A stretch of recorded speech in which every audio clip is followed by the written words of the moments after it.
because people stopped staying in the Dorchester Hotel, right? But he said he's going to enforce it. And in other countries, my understanding is Iran, for example, it's enforced in Iran. Okay. And I think even Pakistan, if a society, if I'm gay and I go with my gay boyfriend and I stay in a hotel and everybody knows and there were witnesses, I don't know whatever, I can be punished. Okay.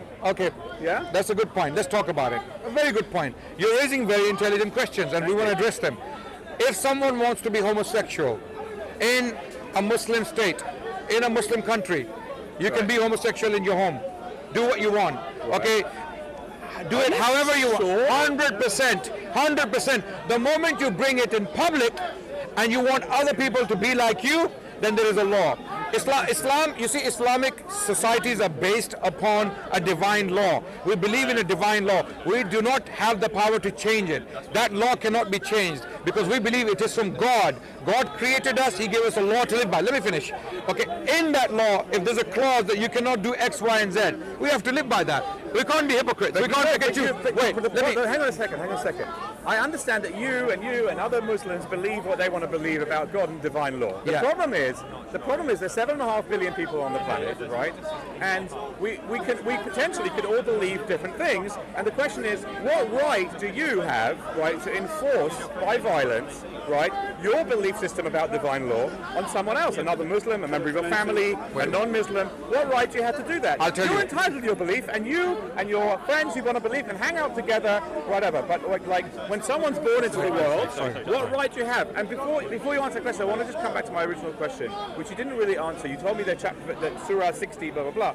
I'm just telling you that when I read the Quran, right, I know that you just told me that there is a verse somewhere in the Quran that says we should be kind and not. Let me there are very many quickly. other verses which seem to suggest, right, on you the face of it, fight disbelievers. that disbelievers, right? The word disbeliever, which could mean your enemy, it could mean your son, it could mean your neighbor. I don't know what it means. It could mean your wife. It's on every word. It could mean your wife, your uncle. Other page It could of mean the your Quran, uncle. it's like, So when you read that, let's believe that. I'm reading the book. I'm going, when's God going to get over the whole? Let me respond to your questions. If God wants us to believe so much, why don't we have more signs? Because we don't have a lot. We have an amazing universe, but we have very little information about the nature of the divine. In fact, you say God divine. You know, God is. You're God. raising a number of points, and let me respond to two of the points you raised. Can we enforce our? Go home in 2 minutes. No problem. Can we enforce our ways on others? Absolutely not. In Islam, we are not allowed as Muslims to impose our laws upon the Jews and the Christians. Because they were Hindus? Not even Hindus. Okay. For example, throughout the Islamic civilization, Jews existed with Muslims. As dhimmi. Okay, what does dhimmi mean? Dhimmi means they didn't have full independence and equality. Well, you They don't didn't have quality. You have a misconception. There were Jewish prime ministers in Spain. Did you know that under Islamic rule, there were Jewish prime ministers, at least two of them, Hazda ibn Shaprut. You're bringing up a good example. In Iraq, they weren't Jewish prime ministers. Okay. And people had to pay a tax. They had to pay a jizz. You can't have a Jewish prime minister everywhere, can you? Sorry? You can't have a Jewish prime minister everywhere, can you? You seem to be denying a historical story, which I heard, which I believe. Hang on a second. I'm saying there are instances where there are two Jewish prime ministers, but there are many other instances. If you let me answer your question. Christians and Jews. If you let me answer your point. Second-class citizens in Muslim-majority countries. First of all, in the Middle Ages, let me explain very quickly. In the Middle Ages, there was no such thing as the second-class citizens. There were Jewish citizens, there were Christian citizens, and there were Muslim citizens. All of them lived by their own rules and their laws. The Jews had their Beth Dins, their own courts. The Christians had their bishops governing their societies. Muslims had their qadis. Okay, you don't believe me? Just pick up any basic history book on Ottomans and non-Muslims, or Al-Andalus and non-Muslims. You will see how Jews lived their own lives according to their rules, and there was no mullah standing on top of their heads with a sword. You don't do Sharia, we will chop you. No, there was nothing like that. That's the conception you have been fed with by international media and by the international Islamophobia industry. Let me finish. Let me finish. Islamophobia has been spread by two extremist entities: Western politicians and Muslim terrorists. I'll tell you why. Because this is a war between Western politicians who are terrorists and Muslim terrorists who are also terrorists, right? This is a war between them. Who are the victims? We, the Muslims, the majority. right? So how are the Western politicians terrorists? People like Tony Blair, I believe he's a terrorist. I believe Jeremy Corbyn recently said he should be in Hague for war crimes. He caused the war in Iraq, and that war produced ISIS.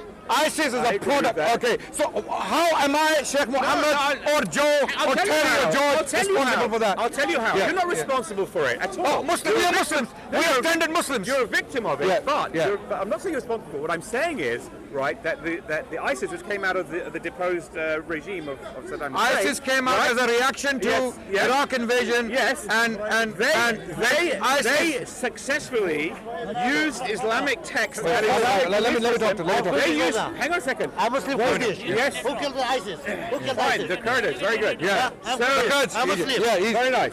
I'm saying that they successfully used Quranic ideas and Islamic texts and Islamic laws, yes, through their disgusting interpretation of Islam, right? And they said, wait. they said our terrorism, this is our understanding of Islam, and they found succor in the text of the Quran, the same text that you read at you. So tell me which text in the Quran allows the killing of innocent people?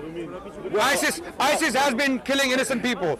Tell me which text, which verse in the Quran even indirectly allows the killing of innocent people. Okay, let me ask you a question because I'm not familiar enough with the Quran. I am. Is there no text in the Quran which has something to the effect of disbelievers shall be killed? X, Y, and Z. Killed. Doesn't No. say that anywhere in the Quran. No. Disbelievers, those disbelievers who fight you, Quran says. No, forget about the fight. They just says they don't believe, then you kill them. No.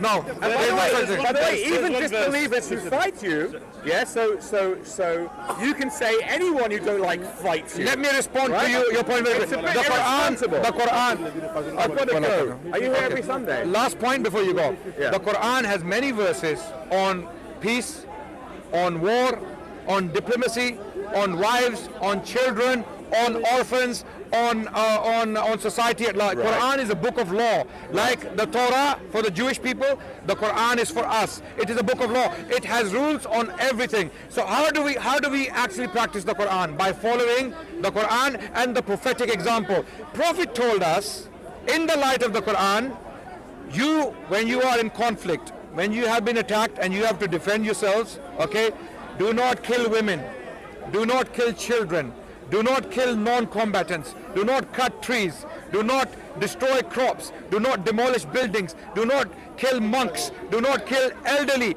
All of these rules are there in the teachings of Prophet Muhammad in the light of the Quran. So Quran tells us what? In chapter 2, verse 190, 191 and 192. Quran tells us, fight those who fight you and drive you out of your homes. Fight, defend yourselves. وَلَا تَعْتَدُوا, and do not transgress limits. What is transgression? I've got to go. What I just told you. Very nice talking to you. Thank you so much. I have a quick question because you asked him a lot. One's got to go. One question to you. Yeah, he's asking him to leave. He's got to. Quick answer. You want to do my daughter's homework? One. I will. Look, it was very nice talking to you. What do you Very think nice about- talking Are you to here you. every Sunday? Almost. What do you another think time. about Israel doing now to Gaza? Are you aware about I that? have only 2 words to say about that. About what? Okay, it's complicated. You see. Yeah, but I Imagine if the Nazis were saying that about the Jews. Sorry, Adnan, come back.